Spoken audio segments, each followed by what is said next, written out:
का बजाओ थो मास्टर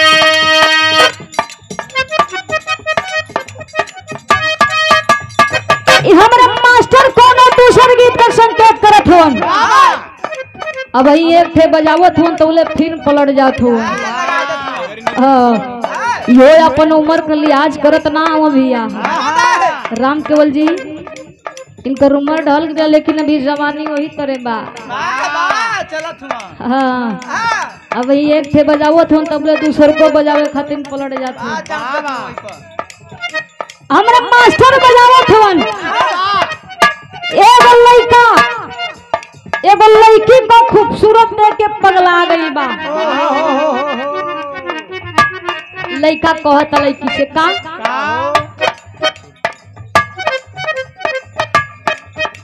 अल्लू हक के महरे क्या बात है लड़का कहता अल्लू हक के महरे बोलाता कमर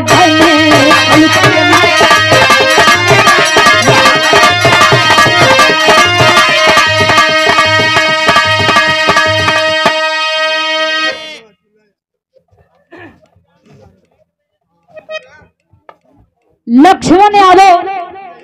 और शीला यादव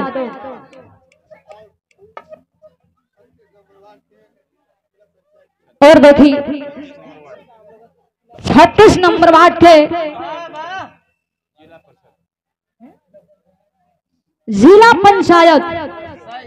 जिला पंचायत सदस्य आप परम आदरणीय पूजनीय हमारे पिताजी की तरफ से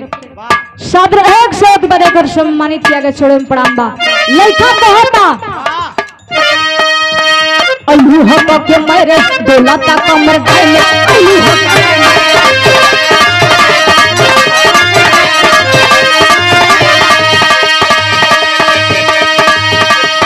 देख के तो हर ब्यूटी हमर देन हो जाता है हर ब्यूटी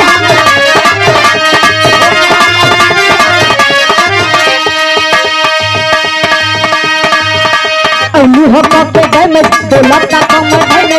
देख के तो हर ब्यूटी हमर देन हो जाता है तब लड़कियां कहता का कहे का कोही कितना सैया पहले बामर सजैया कोही कितना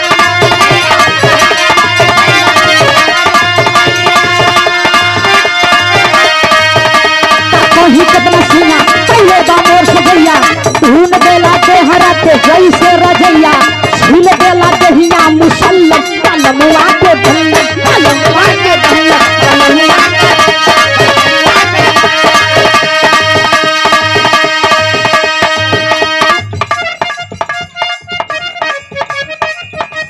लड़किया कहत बा का कहे का कही कितना सुना पहले बामर सजैया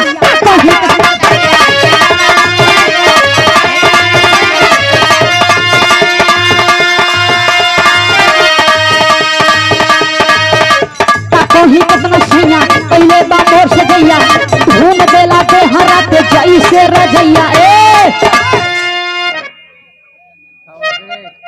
तनी हिसाब से लगा था कि इनका ट्रेन छूटा था भागत हूँ तनी देखता के ढोलक पीटा हाँ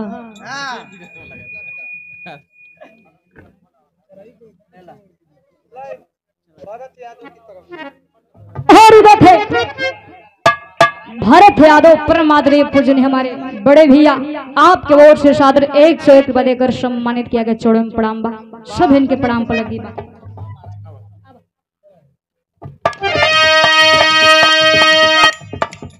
कोही कितना सैया पहले बामर सजैया कोही कितना